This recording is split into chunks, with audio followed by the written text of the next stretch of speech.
Hello everyone, and welcome to the world-renowned review of AMC's The Terror, entitled The Sea, the Open Sea.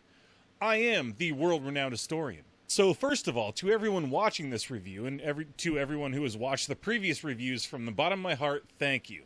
I am glad you're here. I will give a special shout-out in episode 10, because it's the last one, to everyone who's been here with me for all the previous episodes, everyone who's been commenting on the videos for the previous episodes. But even if you haven't been commenting, and even if you don't get a special shout out in episode 10, seriously, I cannot appreciate you enough. I'm so glad you're here and you want to talk about and listen to people talk about great film and great storytelling.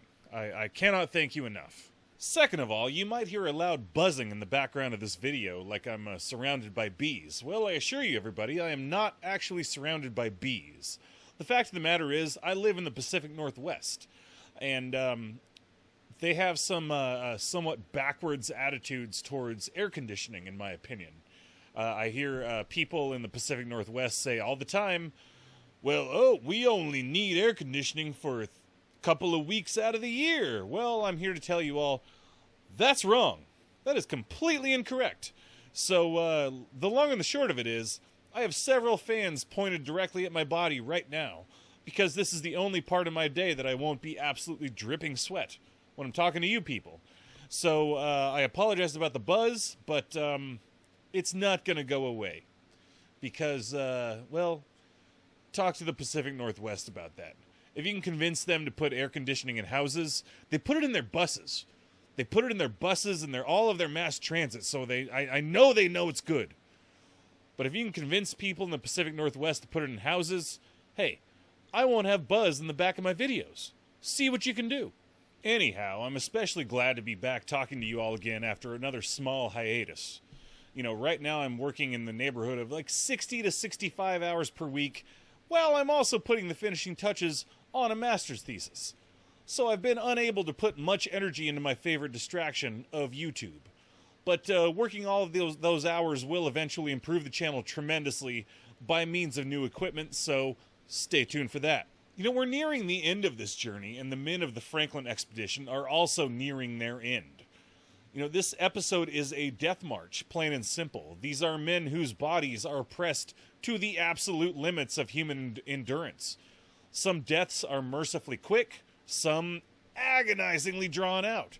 Impossible dilemmas are considered. Impossible decisions are made. The nightmare world here at the end for these men is so topsy-turvy from everything they've ever known that they begin to reconsider everything. Like things like euthanasia and cannibalism start to look like justifiable, sensible options under the circumstances. It might have been depressing to watch had they not given us yet another moment of Thomas Blanky making you want to get off your couch and cheer for that lovable old bastard. Alright, let's dive in. It's going to get sad, it's going to get depressing, but we're going to break it up with a little bit of history.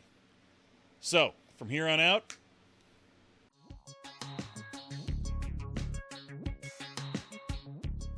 Episode 9 opens back in England at a meeting of the London Cultural Society.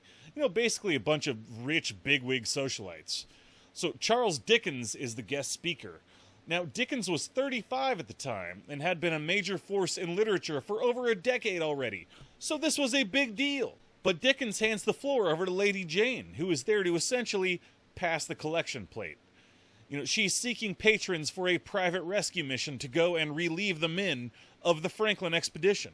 Now, this is an excellent little vignette of a scene with both Lady Jane and Sophia trying to put on smiles for their begging mission. Sophia has a nice little moment where Jane is talking about how the men are stranded up there, and her face goes slack, and then she remembers to put her smile on again. This is also an excellent opportunity to say a few words about Jane Franklin.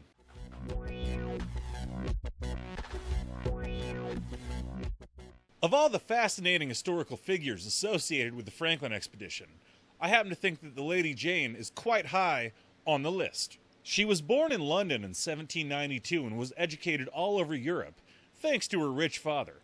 She met John Franklin through his first wife Eleanor, who was a friend of hers, and they married 3 years after Eleanor's death in 1828, when Jane was 36 years old.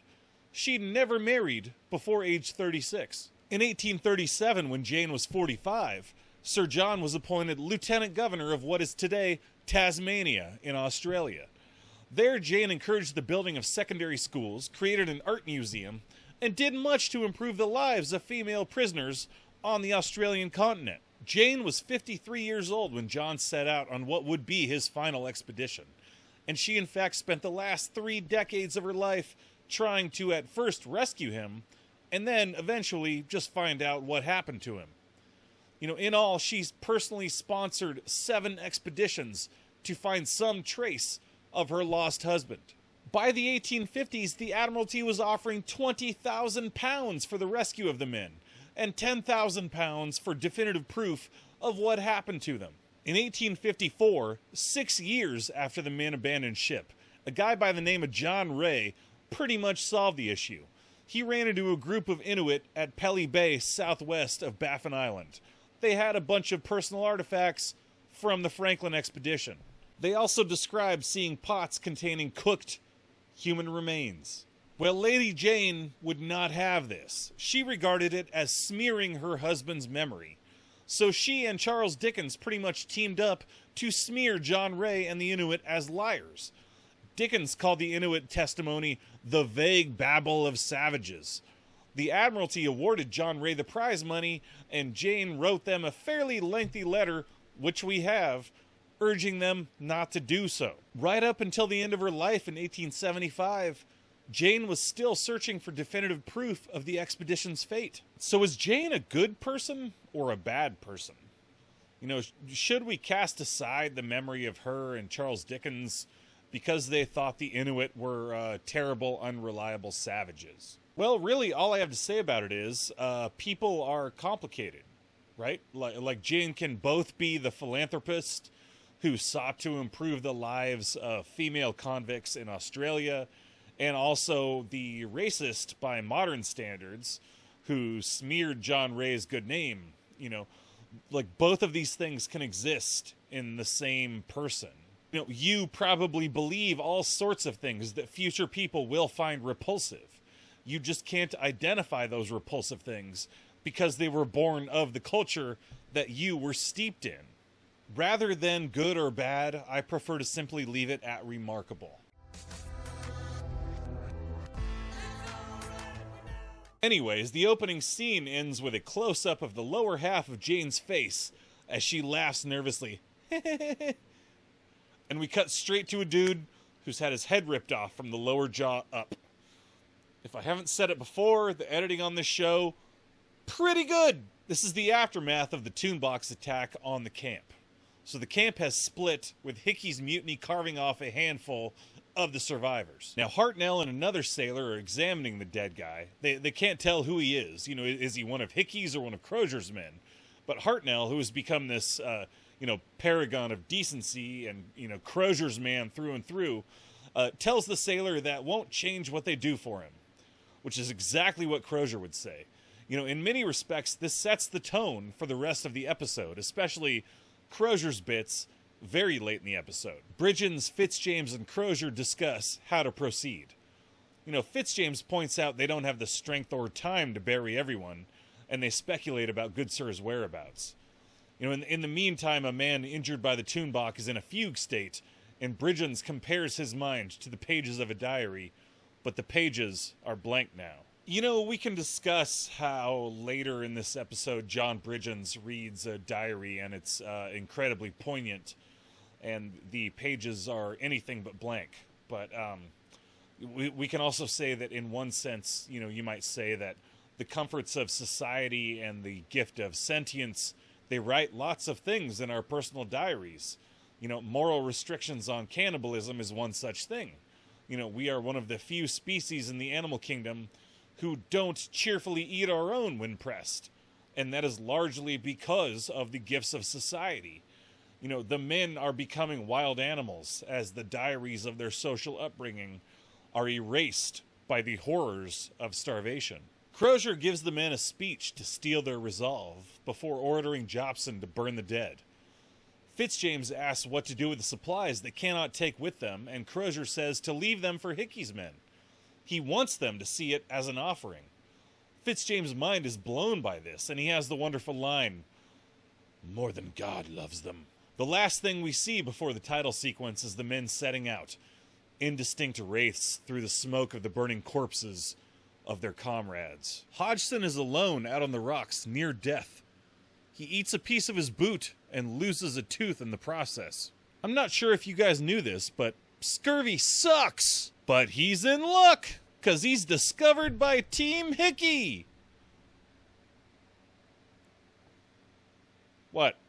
Hickey looks remarkably creepily hale, considering how poorly everyone else is faring.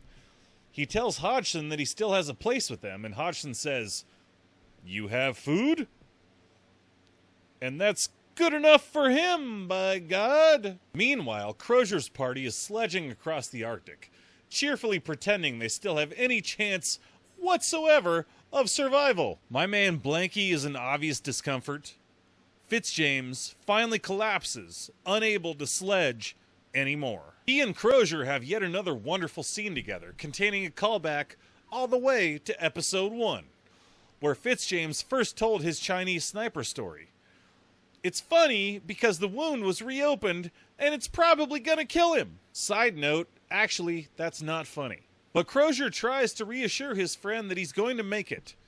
You can see on Fitzjames' face that he disagrees, but he plays along to placate Crozier. Alright, look.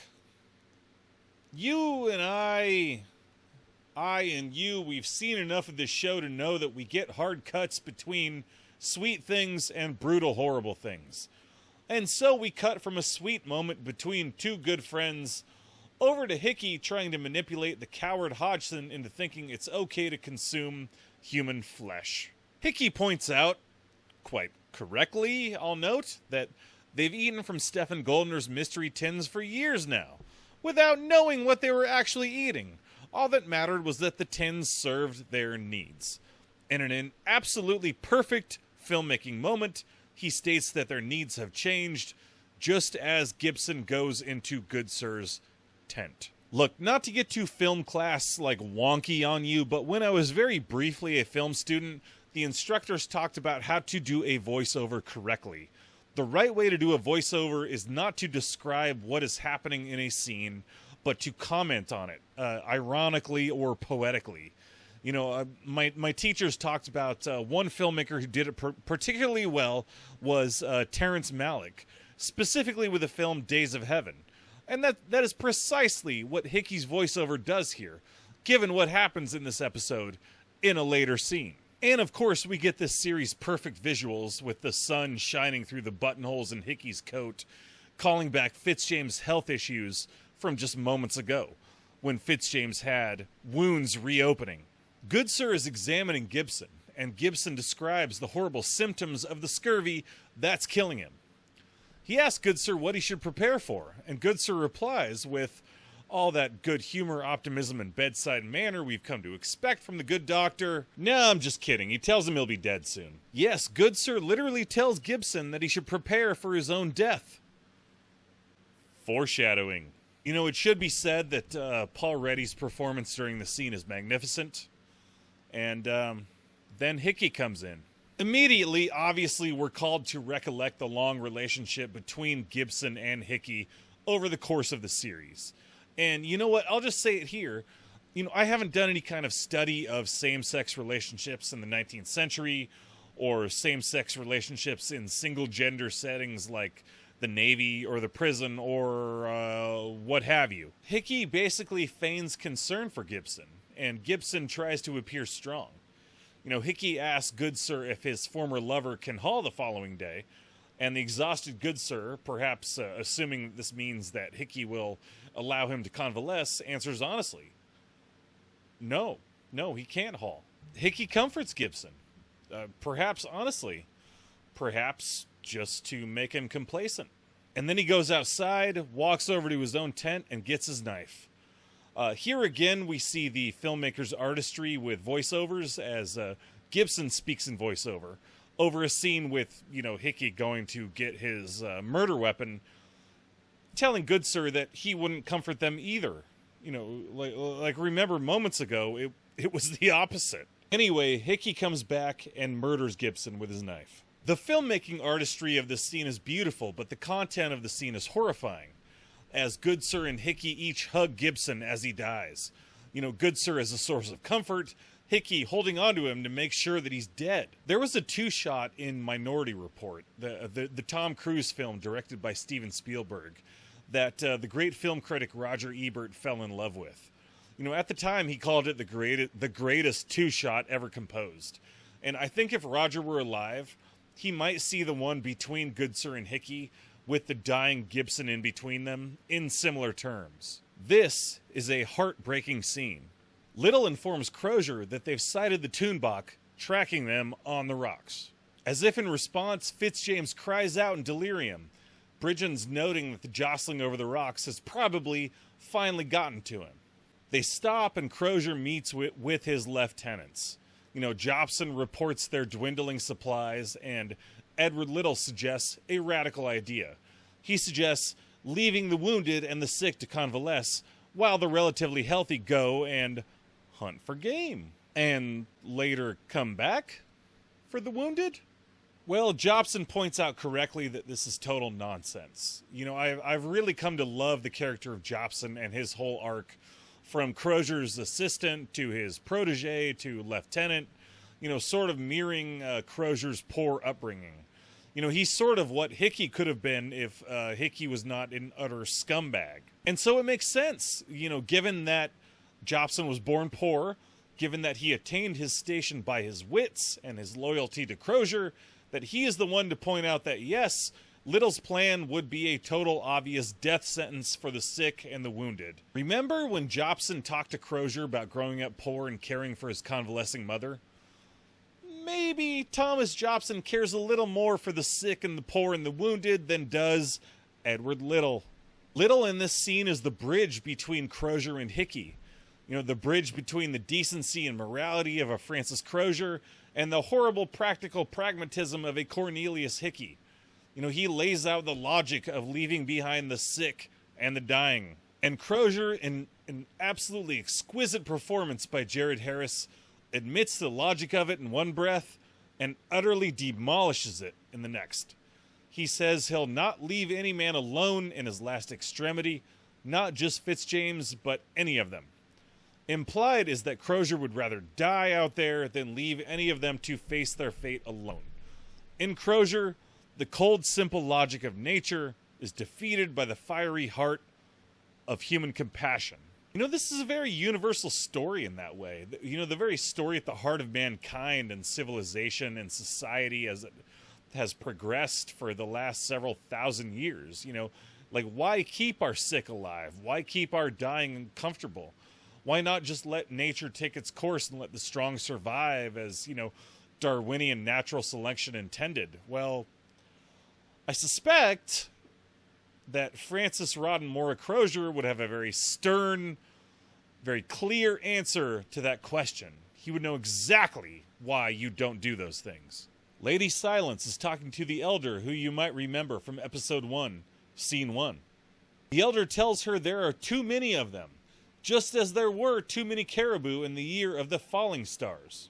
By the way, that refers to 1833, 14 years before this takes place, when the Leonid meteor shower was especially strong.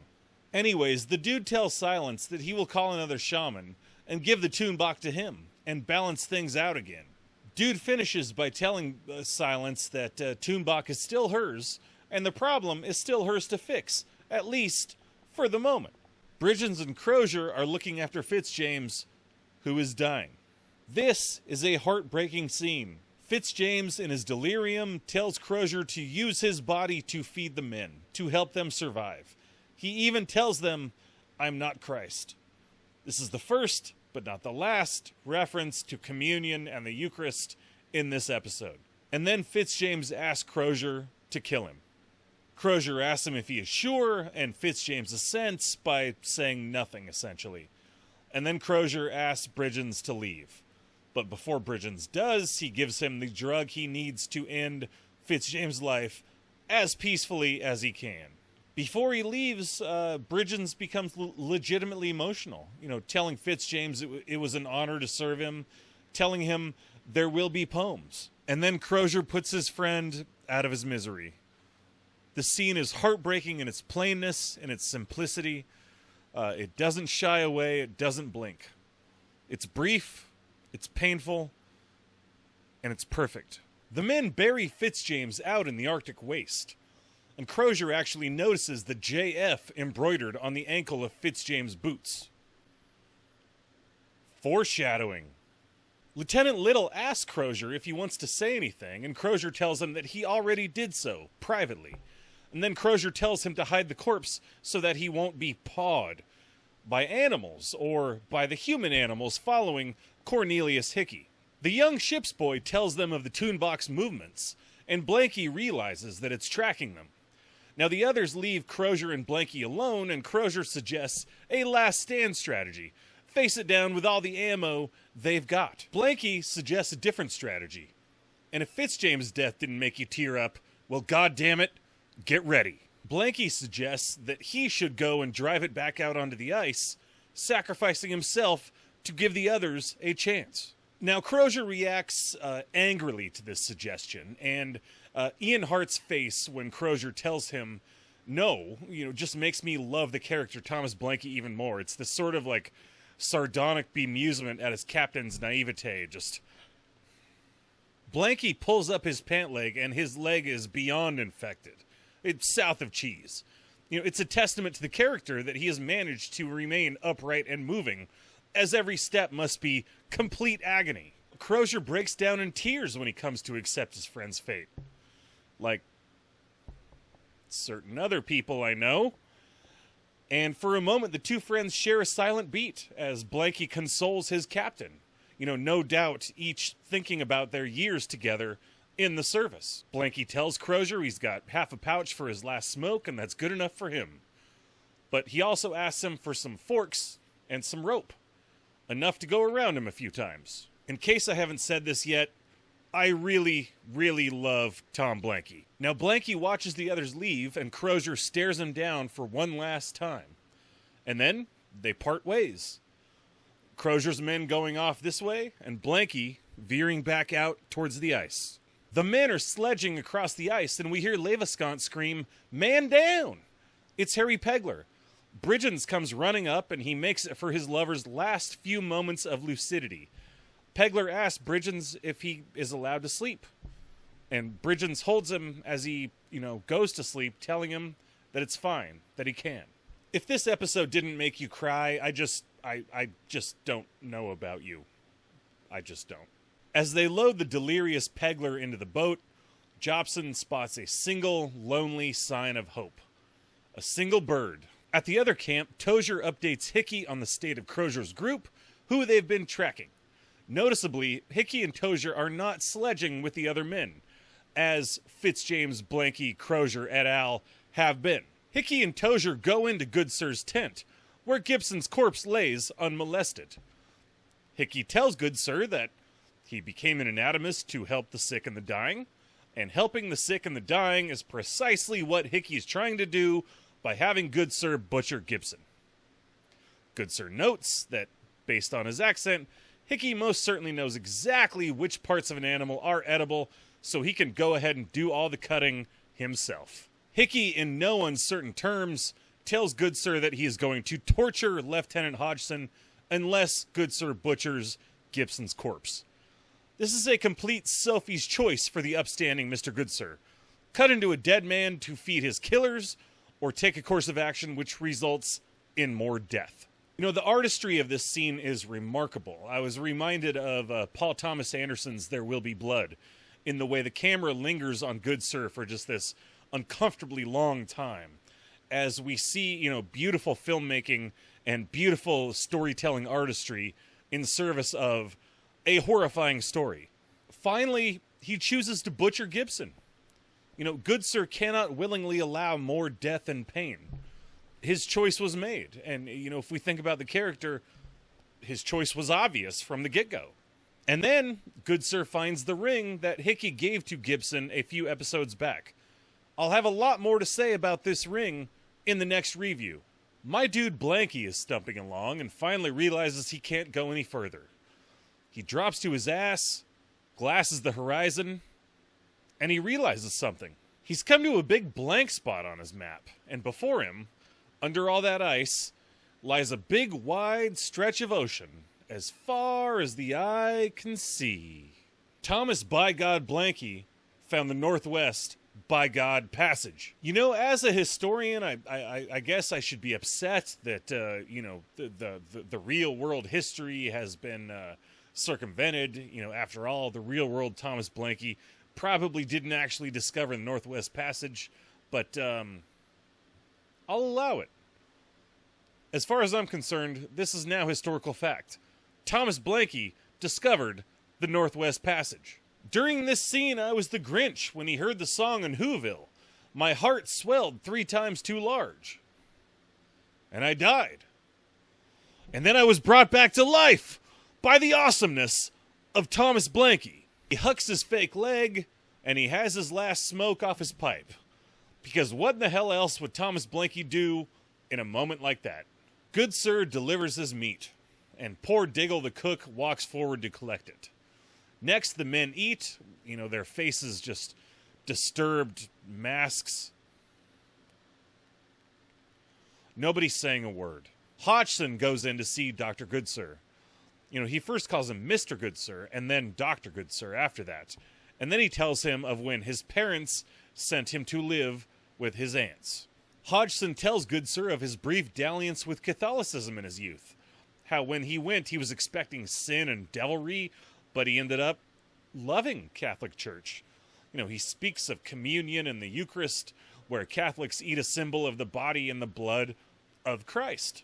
Hodgson tells him that he never set foot in a Catholic church ever again, but when he closed his eyes that night, he was there. Now, this is an incredibly well-written and powerful scene, written in universals of both human society and Western culture, as we discussed earlier. In the West, there are a few things more universal and deeply ingrained than Christianity, and also the moral objection to cannibalism. And this scene engages that contradiction in a sophisticated and nuanced monologue by Hodgson. Top-notch work all around. Tozier comes back from having tracked the Toonbach, and he reports to Hickey. He's scared, and perhaps rightly so. Remember, he is the one who saw the Toonbach eat Collins alive in the last episode. That'd put the fear into me. He thinks they should go back to Terror and wait for open water. Now, Tozier is completely haunted in this scene, and the actor just nails it, as he describes the Toonbach devouring Collins' soul. Now, this is a callback to the novel, when it's actually Hickey witnessing the Toonbach's soul-eating capabilities. Hickey has no intention of returning to Terror, but he does say that he has a new plan, and he tells Tozier to signal to their friend in Crozier's camp. John Bridgens is reading the diary of his lover, Harry Pegler. In it, he finds a poem written by Pegler. The sea, the open sea. It grew so fresh, the ever free. The ever free, the ever free. Without it, guard it will run to the earth above the regions round. I love the sea, I love the sea. He reads these lines as he lies beside Pegler's corpse. Now, this is a dark irony, and this is an absolutely masterful use of voiceover. Now, like I said earlier this episode, the first rule of voiceover in film school is it should never describe what is happening on screen. It should be a contrast to what is happening on the screen. A crappy voiceover would have been something like, I was reading Pegler's diary one day. Boy, did I miss him. Boy, did I love that guy. That's all stuff that the visuals told us. This voiceover sets a stark, dark irony to the visuals we are seeing, because Pegler is talking about how much he loves the sea, while on screen we see that the sea has essentially killed him. So I guess it's about time we pour one out for ol' Harry Pegler.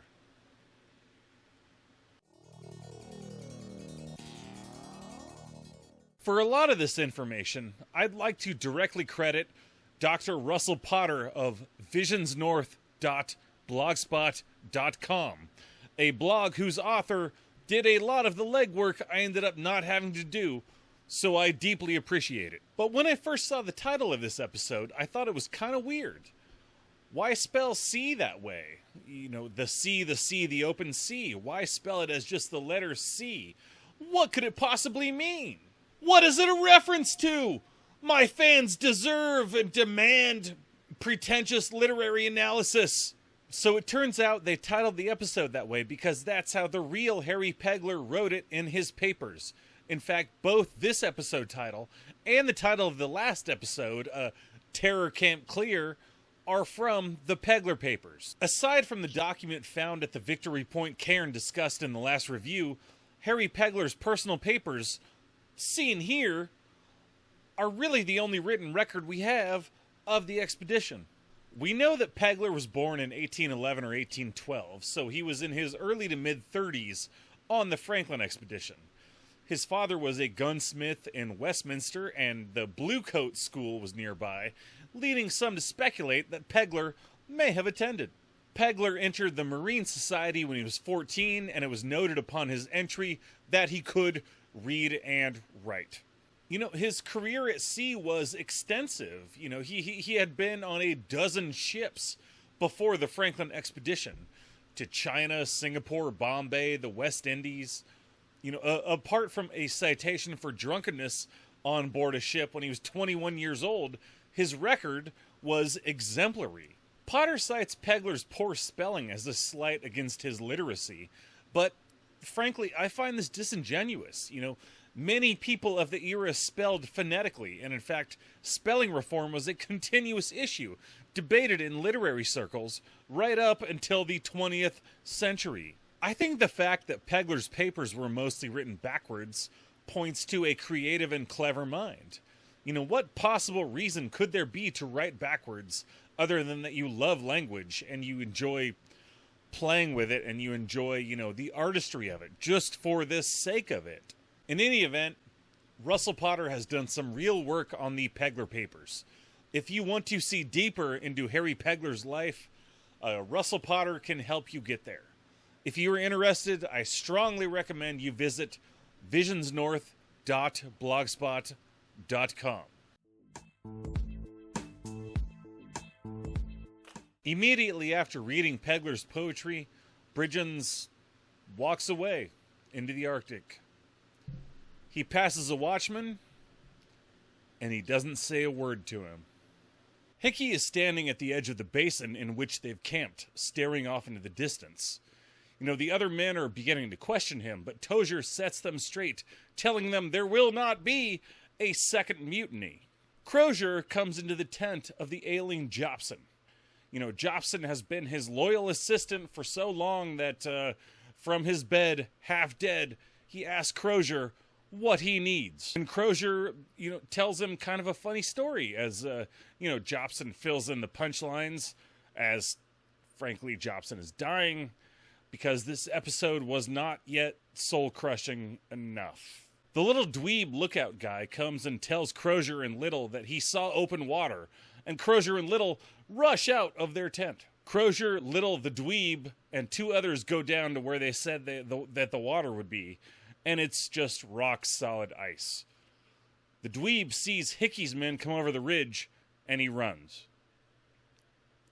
I've kind of been waiting most of my life to say this. It's a trap! Crozier sees Hodgson with them, and he can barely believe his eyes. You know, Crozier says that he refuses to engage in battle with them, and then Tom Hartnell tries to reach out to Magnus Manson, and then somebody shoots Tom Hartnell dead.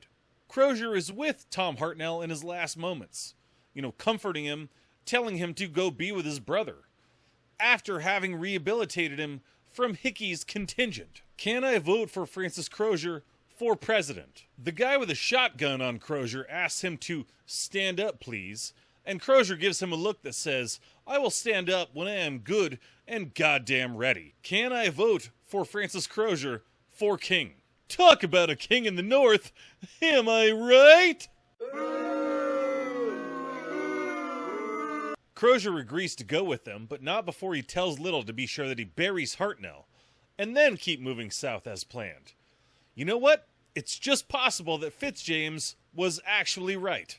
More than God loved them. Anyways, Crozier hands over his weapons and is taken hostage. Don Bridgens finds a place to lay down and die. He has Pegler's papers, and by the way, this is a reference to the actual history of how Pegler's papers were found.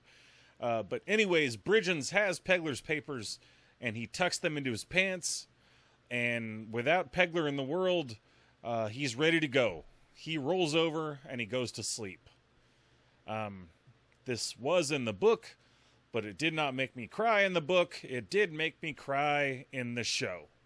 This was a heartbreaking scene. I have teared up more in this one single episode of television than I have in any other movie or entire TV series ever in my entire life. That is the truth. Sophia Craycroft goes outside and stands in the snow in her bare feet. A callback to the Lady Jane saying that she did that several episodes ago. Sophia has had like 5 scenes total in this entire miniseries, and, we've seen an entire arc for her character. She went from the goofy bubblehead early in the show, who manipulated Francis into going on this expedition to look out for her arrogant blowhard uncle, to the more mature character now sincerely regretting her actions. Good filmmaking! We cut from Sophia's face straight to Thomas Blanky's. He's just discovered the Northwest Passage. He's looking sleepy. The leg is getting to him. He's quite close to settling down to the big sleep. He does, in fact, have forks tied all over himself. He wasn't joking about that. We hear the wind, and then we hear a low growling intermingled with the wind, and this wakes Blanky up. And he turns, and he bares his teeth.